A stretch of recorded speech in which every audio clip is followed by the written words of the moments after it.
Thank you. Kindly sit now.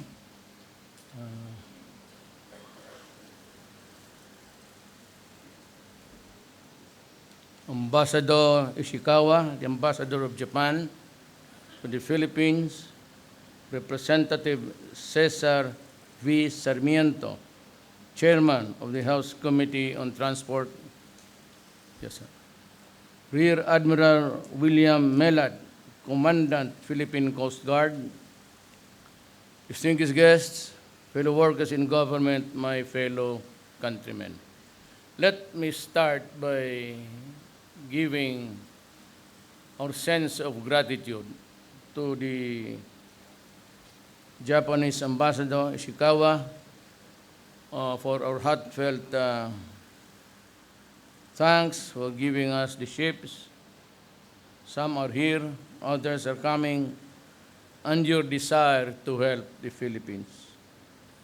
Sir, Ambassador, we have a long history of friendship and cooperation. As a matter of fact, Japan is one of the biggest contributors to the assistance of the Filipino people. And in my city alone, the JICA projects are abundant, and it has redound to the benefit of my countrymen over in Mindanao. And now I'm the president, and you continue to pour the aid that you feel you want to extend to us. And again, we would like to thank Japanese people, your emperor, and your government. We need the ships. If you count the number of islands of about 7,000 plus, that would count to so many great miles of coastlines. It is not enough, but at least we have the ships to begin with. The old ones, plus the new one that has been delivered to us, would greatly help us in this endeavor. Our main focus now is terrorism, human trafficking, and drugs. But on my notes here, I would like to stress to you now that our main focus is the drug problem. Why? Because it will destroy our country. Why? If we do not interdict the present problem now, considering the magnitude and widespread contamination of the people of the Philippines, it will result someday maybe in a failed state. Alam mo ninyo, during the time of General Santiago, that was about 2-3 years ago, he gave us the figure of 3 million addicted Filipinos. Yun sa panahon niya. Yung akin, we did not know the dimension of that problem. I know that Davao was also hit. I know that Davao was the favorite focus of the human rights, and I do not blame them for the alleged extrajudicial killing because of the number of people killed. You know, once upon a time, I was a prosecutor. And I've had a lot of heartaches, cases dismissed for so many and varied reasons. One is that the evidence that reaches the court is not really the one that was confiscated on the ground. There were a lot of substitutions, a lot of corruption going on. I could only suffer in silence. I swallowed all of those misgivings, and I said someday I might be able to do something more. So I was the favorite whipping boy when I became mayor because I was really very strict. Now, what's the reason why mas marami ang patay sa Davao kaysa ibang lugar. Well, for one, having known the travails of law enforcement, I was quite aware of the attendant problems and travails of a law enforcer. Ang police lang, one, if there is a case filed against him, he has to go to the Polcom to answer. He has to go to the internal affairs to answer for. It's one crime. He has to worry about the ombudsman, and he has to worry about the human rights. Hindi malaman ng pulis, mabubuwang, hindi lang ninyo alam, the guy there outside, that once a case is filed against him, except for the officers, automatically they are suspended. Pati yung mga officer, but on a long term, 2 years, pag wala nangyari yung kaso, they are restored. But itong policeman, hindi. Then on that day, with an entry fee in the police, anywhere, with only 14,000, how do you think the human being will survive? Suspended ka agad yan. On that day, wala na yung pagkain sa opisina and even the small few things of financing the trip of the children to and fro from the school. Kaya doon sa akin, if you really want to know, if a policeman or a military man for that matter, or a government security, for as long as he followed yung trabaho niya, he will have my support. And they had my support. And I supply the money take home if they are suspended. I see to it that they have 1 sack of rice to eat every month. I give them almost a grocery of, para may ulam. So to complete the meal. And I take care of the lawyers and everything. So why do I get in return?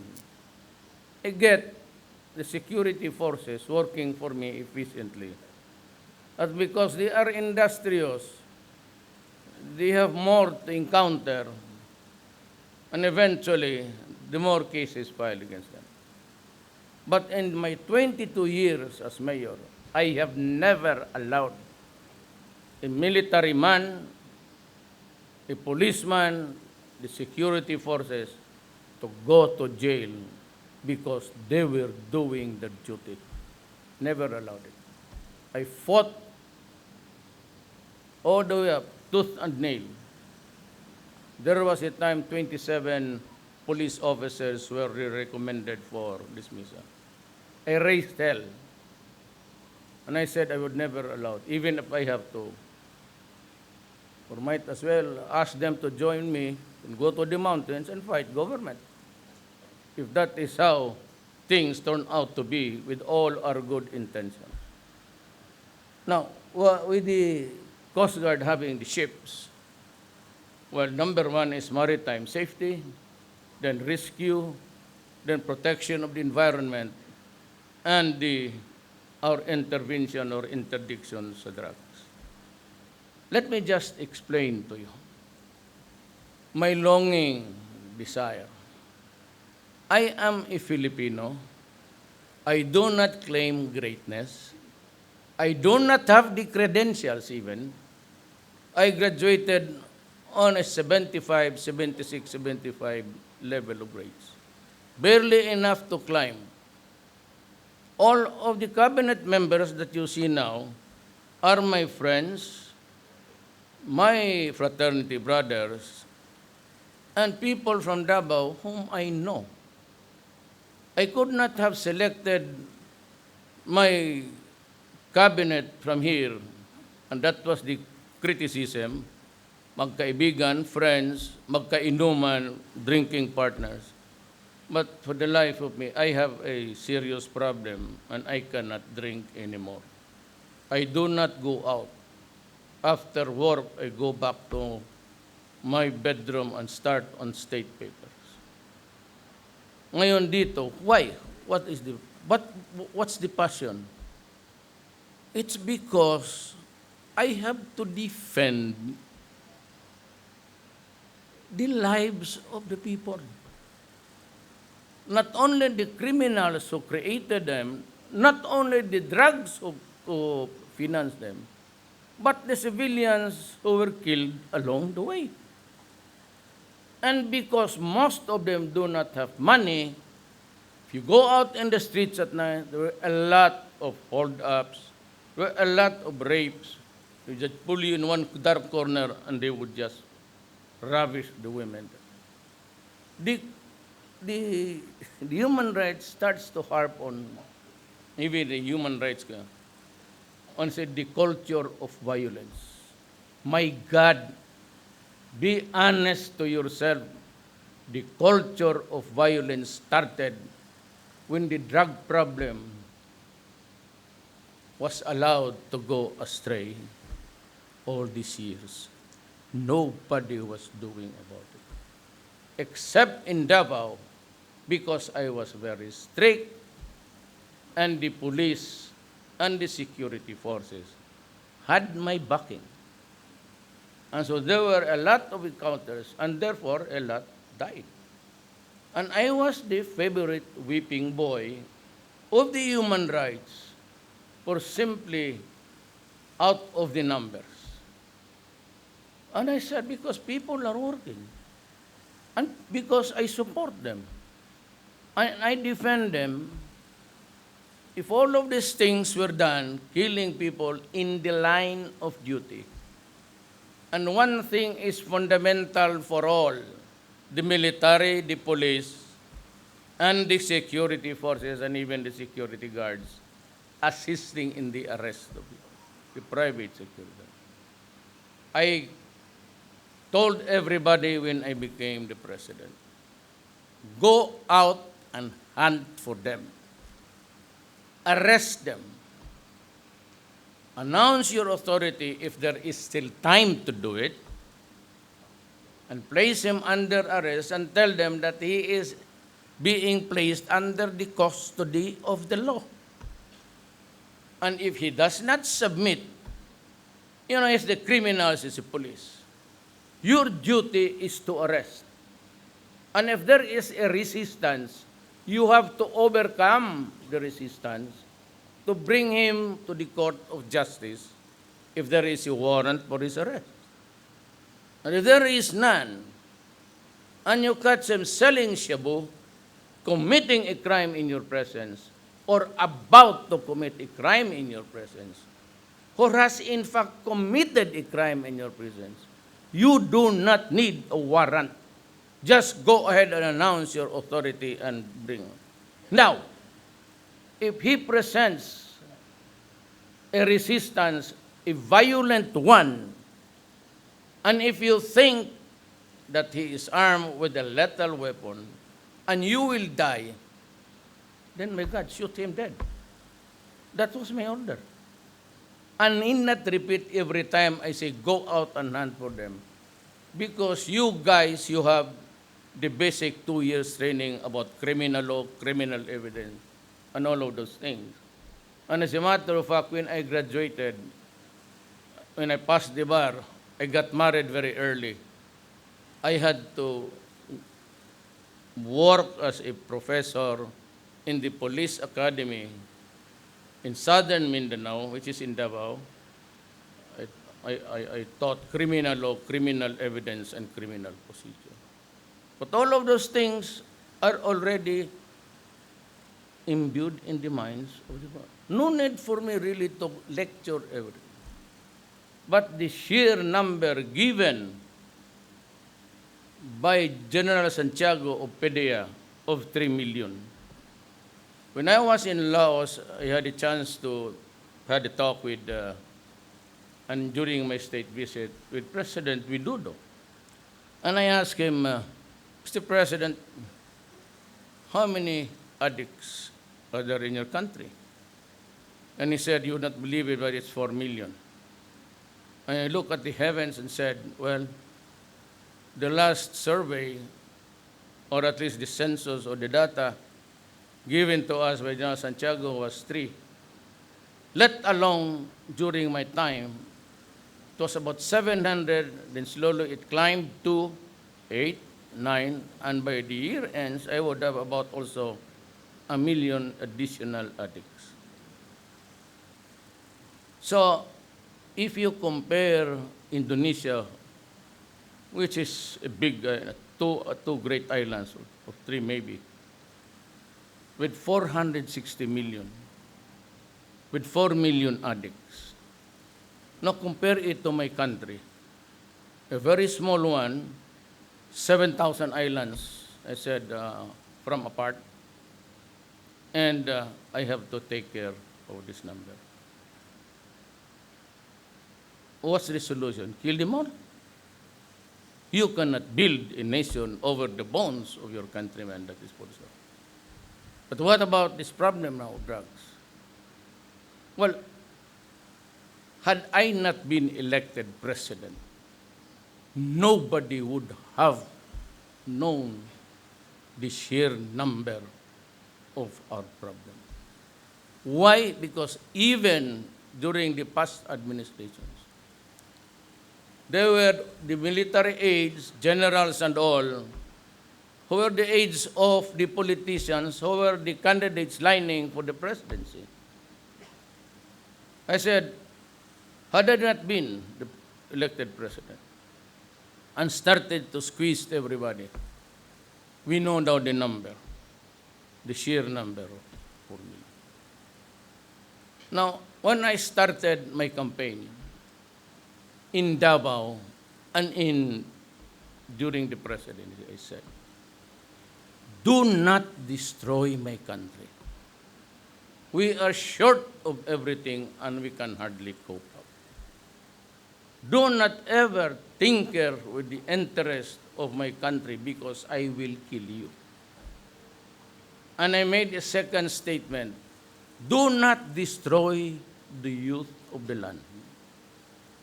Because if I do not do anything, I would have compromised the next generation. We are short of funds. Or critic, every one of them, every country, would just say, oh, Mr. Duterte, why don't you just build rehab houses and treat them? Fine, that's good. I like it. The problem is they should know because they are running a government similar to ours. And you know what country it is. Very similar, including the Constitution. That I am operating on a budget that I inherited from my predecessor. And remember that this budget that I am operating now was prepared the other year to be implemented this year, and the budget next year is being prepared by us for next year's implementation. There was no money. I could not get the money from the armed forces and transfer it to the Department of Health. I cannot do that. It is not allowed. It would be like robbing Peter to pay Paul. It ain't allowed. So I had just to sunder helpless.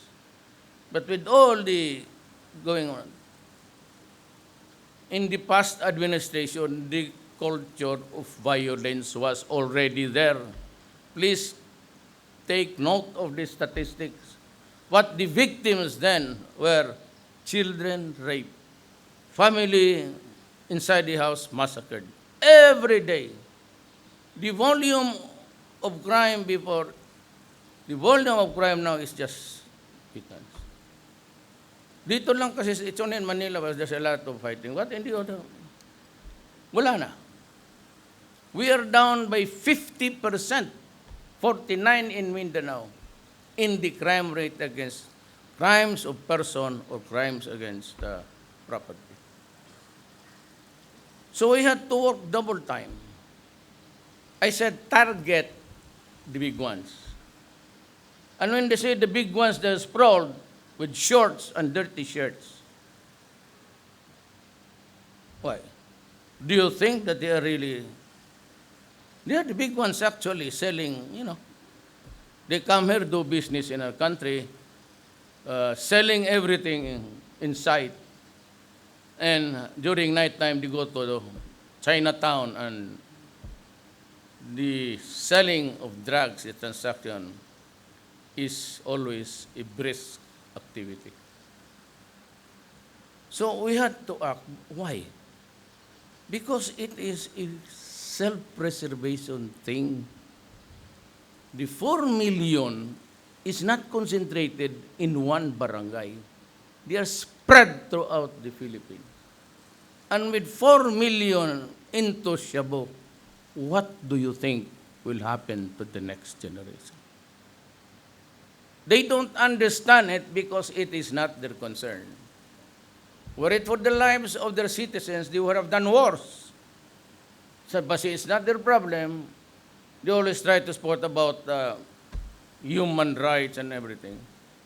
That human rights issue was against me ever since I became mayor. And you from the Davao, Mindanao, you know that.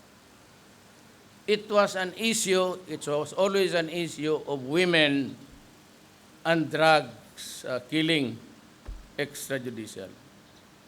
But I had several wives, and, well, my wives, they have left me. I have forgiven them. So, that's not an issue anymore. But remember, that issue against me during the last presidential election was a non-issue. You are all witnesses. The never issue came out until the time when I was hitting the ratings up to 32 and stayed there to win the election of 15 million voting for me with a majority of a sheer number of 6 million over my necks. Why? I come from Mindanao. Some of you do not even know where Mindanao is. No offense intended. Why? From the outside, I came in here. I was the only non-persona in the national stage. Where did I get the 15 million and a margin of 6 million? It was in the messaging. One of the greatest victories with that margin of almost 7 million. What was my capital stock? My face, nobody knew me. I was a provinciano. Neither was I an actor ever since. Just an ordinary face in the streets. What? Money? If you only know. And there were a lot of big businesses who contributed money. I'd like to tell you now. And if you want to know who they are, you ask me after this week. For those who had business with government, never run. I was prepared to lose. For anyway, I was not prepared to win. The political party was a moribund one. It was a local party for all of the elections participated. But I just got into the wagon and used it, and with the little money from the Davaoeños, and for the limited time that I could visit, I did not even have one single governor in Luzon except Jaime Marcos. Wala akong barangay captain or neither a councilor nor mayor or congressman. So, what's the message? The message is, I promise them, you guys, no corruption. And it will be a clean government, I assure you. I promise you to end the travails of the drug problem hitting our young population. And I'm doing it, and there are some guys who are killed along the way, and criminality. Economics will come, make the country peaceful, and they will come. Erase corruption, and they will come. Now, why do you think I say that? And you go to Davao. You have been to Davao, I'm sure. While people can walk there safely without any problem. They go out at night, they're not being mugged or molested. And my orders to the police was, ask your beautiful daughter and your wife to walk the streets at night in Davao City. If they go home or if they come home undisturbed, unbridled by their activity of joy, going around, unmolested, then that is the standard I want for my constituency. And just if given enough time, and in the fullness of God's time, we will have it. We will have it. I will force the issue against the Filipino people. Ito ang sundin natin. No corruption. So I ask that every cabinet member or guys now in government, for all of us, not even a whisper like Caesar's wife. You must be beyond whisper. Because then, we lose our friendships. I got all of my friends there because I have trust in them. But I said the only thing that I ask, no corruption. Now, in this back to drugs, I have to do what I have to do. One, it is self-preservation of the race. I have to protect the children. Now, imagine the last previous administration without being specific about the president. Look at the nature of the crimes committed. You have children, 1 year old, 18 months, rape, a mother killed because she was becoming the devil in the house, a son raping a grandmother, and all of these things. Well, crimes against chastity, crimes against all, personal. Now, well, we get several murders. But remember that when I started this campaign, there are policemen, remember, I started by firing several police generals. I warned them to resign before I'd be sworn to. Remember that they were also playing. They remember that there are many policemen now in the wanted list, and they are appropriately called ninja, the group. This is the warning that I give you. This is shutting out of time. Be careful. And I said to you guys, kayong mga security, the army, the police, hindi ito kaya ng isang tao. If I go out suddenly, or suddenly I disappear from the scene of the presidency, if the problem would outlast me, please take care of this problem, because I think no president, even me, can solve it without your help. Now, whoever succeeds me, it's your take. But you have to do what me. Sisirain talaga ang bayan natin. Believe me. Sisirain. Then you should read Ion Grillius sa libro na ano.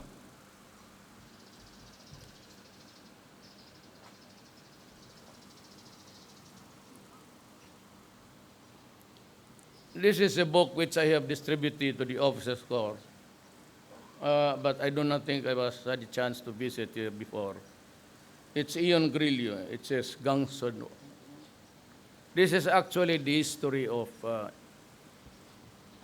Escobar. And if you have read all the Narcos, this is the way the South American countries failed and fell one by one.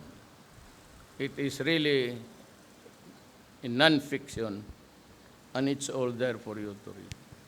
Exactly the same. May I end? I said, be careful that there are about 5,000 barangay captains in my list.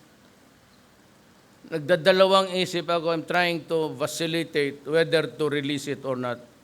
For simply, if you will read it, you will be discouraged. You will be downhearted.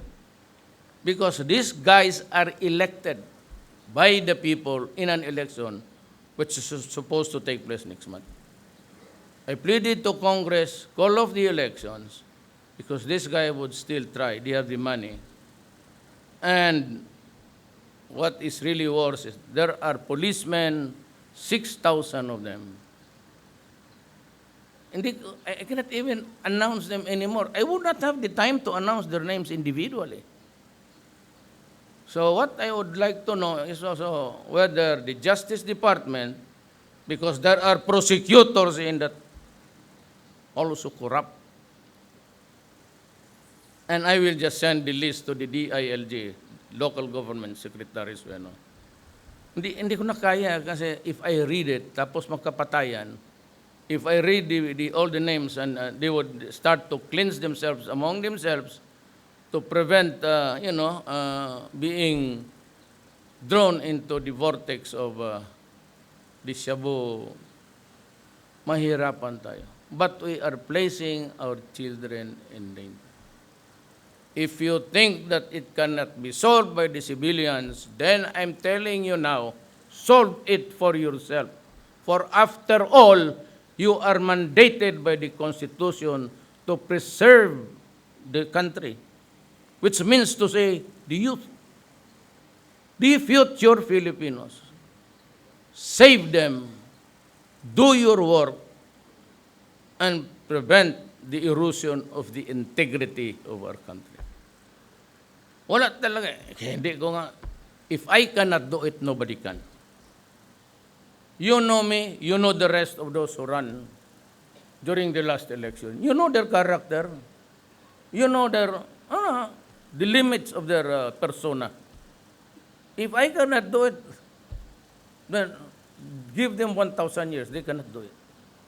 That's why I'm warning you. I'm not asking you to do anything drastic or extraordinary. I'm just asking you to sleep on it very carefully, because the portals of the national government has been opened and narco-politics has crept in. Dilemma. Do not delude yourself about her kneeling down. I warned her 8 months ago. Now, before the election, I was summoned by the Senate. There was rice smuggling. And in the course of the Senate hearing, Mr. Enrile, the senator, asked me, if you find Bangayan smuggling rice in your city, what will you do? And I said, Mr. Senator, this guy is robbing us of 7 billion a year of taxes. If I find him in Davao City, I'll kill him for 7 million. Then Jingo Estraga, the Evers is listening now, I think it's live, the smart elect, and he would just also say, ano yon? What's that? What did you say? And he was winking his left eye. And said, Mr. Senator, I'll give you an answer you want to hear. Papatayin ko yan pag nakita ko sa Davao. He has done so harm. 7 billion is 7 billion. Now, I'll give you a computation. I'll close my talks with you. There are estimated 3. Wag na yung akin. Leave out the thing. That we'll have to sort out mine. Until now, I'm trying to validate, revalidate, and validate, and revalidate, so that I'd be fair to everybody. The list, the latest is from the military to the police to the PDEA, the drug enforcement. Then I again insisted it goes back to a civilian agency, DILG. Said, validate it, review it before I finally give it to somebody else's possession. Sabi ko sa kanila. Now, the national has already opened to narco politics. I do not think that it would be good to have the elections sa barangay captain. I do not even think that just a few months away, we will have again the local elections. Since I really do not know. Maybe that's what I said. If you do not want me, because there are people who want me to oust me, starting from a country outside. The only thing that they could do is criticize, without even looking for the truth. Here is yung newspaper mo, ma'am. Yung newspaper. If you are a friend, if you are an ally, if you are joined by a Western alliance, you should do this. It's a dormitory, apartment, back houses, and they have built it for us. Nihinoha, no announcement, and it would house 1,600. I ordered the military to open up the military camps because it is only the military, the agency, which has so many big tracts of lands. And I ordered them to open up spaces para ilagay ito. This is now in Fort Magsaysay. It will be completed by October 15. We will have the opening. This is how you treat your friends. You do not go about reprimanding. When I was mayor, said I was the favorite whipping boy. Good. You know, but these idiots, they have not realized that I'm already the president. And if there's an issue about human rights, since we are all members of the United Nations, you go there and ventilate the issue. And maybe ask one of the commissions there, organic bodies, WTO, WHO, or the Human Rights Commission, to send a rapporteur, which is really an investigator. Investigate him. Then make a report back to the body. Or maybe to the Security Council, and they can have the recommendations. If they want me investigated, fine. So I invited them because they seem to be, I don't know, but they're in a limbo because I challenged them. And I said, I wrote them a letter. The United States, Obama, the human rights, the EU, come to the Philippines and investigate me. It shall be open to the public. Ask me any question under the sun. The only thing that I ask of you is to afford me the right to be heard. And then allow me some questions so that I would know that you are not heaping lies on me based on the report of the... I said it was a political issue. In Davao, every election. Now, when I ran for the president, I said it was a non-issue to me until after I was hitting the rating. And so, some people from the State Department, then from the UN, started to say, and threatening,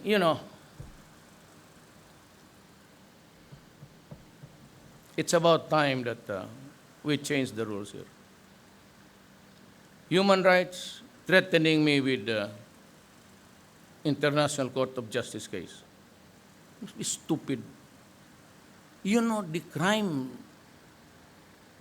that they are accusing me must be a crime in my own country.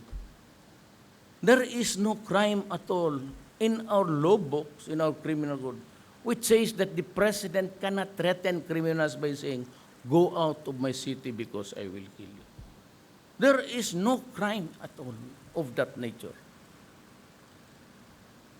When I say that do not destroy the children of my country or else I will kill you, there is no crime in our revised or the original statutes of our criminal system. But that is the reason why I do not, I gave them the best of my epithets, my slur and curses. For acting too stupid and bringing me into the public international scene and on my shoulders the Filipino people. Because it would put the Filipinos in shame everywhere when you do that. And that is why I'm the guy, if I don't respect you anymore, be prepared for the worst. Because I can give you gallons of epithets, curses, and but look at this guy when when I said, I will repeat it. Putang ina ngayon. The translation of that in our Filipino diction, even to pronounce it, and grammar, that thing says, son of a bitch, and the ladies would pronounce it, salamagan. But we have never used the word son of a whore.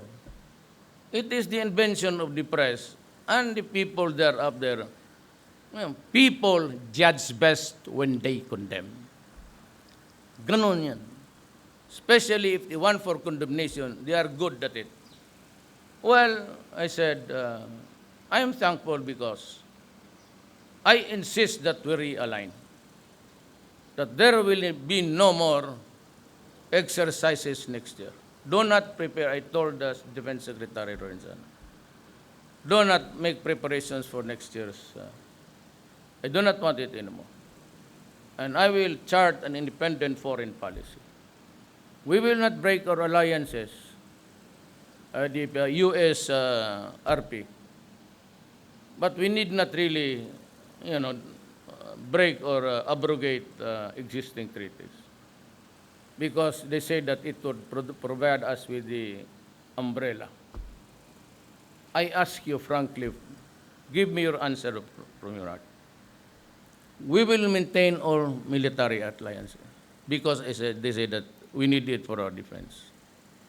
Should World War III comes to a fore upon the civilization, do you think you still have time to discuss Third World War? When all the ICBMs, when all the Poseidons underneath the sea are, where will we be? See you in heaven. Salamat po.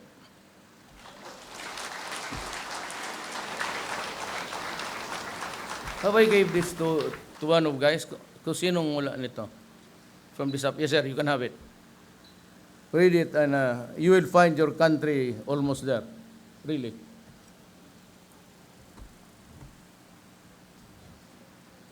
Ladies and gentlemen, I am losing 2 policemen a day in the fight against criminality.